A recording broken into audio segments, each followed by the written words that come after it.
So, Dr. Bravo, could you explain what the Bravo effect is? Yes, so it's really a framework for understanding relationships. So Bravo, not only is it a play on my name, but it's also stands for behavior, relationships, attitudes, values, and opportunities. And the first part of that behavior is, I have that first because I know, especially working with teenagers and young adults, they always get our attention with their behavior. So behavior is a way that they communicate. I know sometimes we think of their behavior, especially if it's negative, we think about it like this personal affront. But I'm hoping that we can really convert that into understanding that all behavior is a form of communication. And if we think of behavior like the tip of the iceberg, there's all these other things that are happening that are driving that behavior. So stopping right at behavior is not going to change anything. You have to go deeper. We have to go deeper than that. That's really just the first level. So the next piece is relationship. And in the book, I talk about relationship in terms of that child's relationship to us and their perspective, my relationship to that child, and also the overall way that we're relating to each other in that moment, the dynamic of relationship. And if we look at it from all those angles, we can understand more comprehensively what's going on in terms of our relationship. Lots of times, parents will tell me that a child is acting out in certain behavior ways with their behavior, but they fail to understand that that is a form of connection. Any kind of behavior is communication, which then leads to connection or disconnection. So the next piece is attitude. Attitude is really,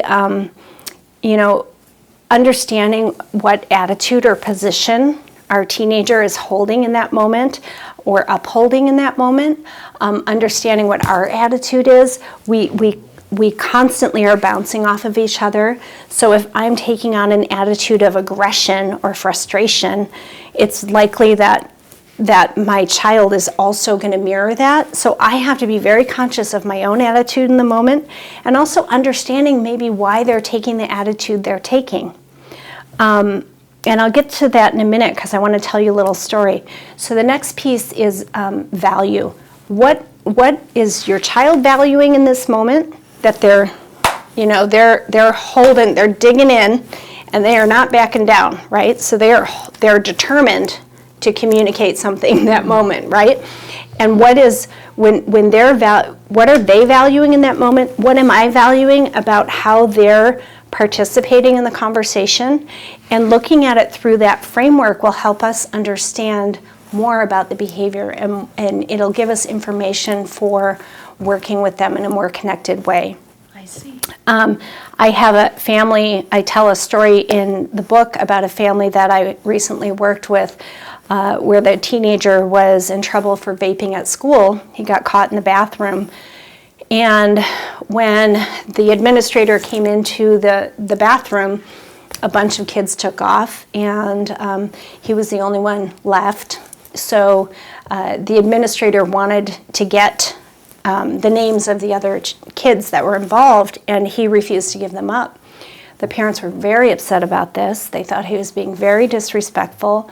They also wanted these other kids to get in trouble as well. They wanted justice, right? And what I said to them really made them stop and think. I asked them, what is your child valuing in this moment? What values is he upholding? Why is his attitude so clear in this moment? What are you seeing? And they were able to understand that he was upholding his value of loyalty. He was valuing friendship in that moment. He was valuing integrity. In that moment, he felt like he was exercising integrity. You have to think about teenagers and the way their brains are developed. They don't have foresight. They don't have insight.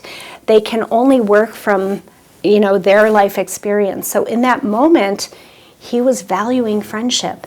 Now, on paper, it looks a little twisted, right? Like, should he be in trouble for this? Well, actually, there's a consequence. There's a boundary and a consequence for every behavior. But the teaching and the learning happens in the moment that it's unfolding. The last piece of this is opportunity. In every moment that feels like an obstacle, there is always an opportunity. And I think that's probably my favorite part of this whole framework, is understanding where the opportunity is in each moment.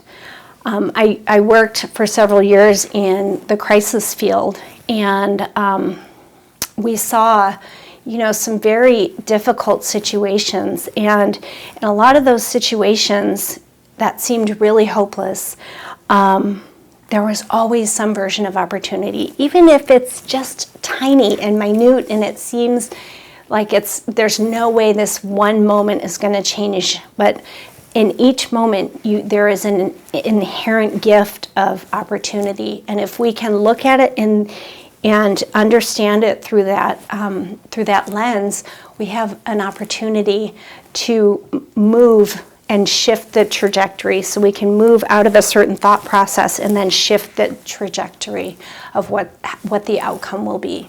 Excellent. Yeah. Excellent. That makes so much sense. Thank you. You're welcome.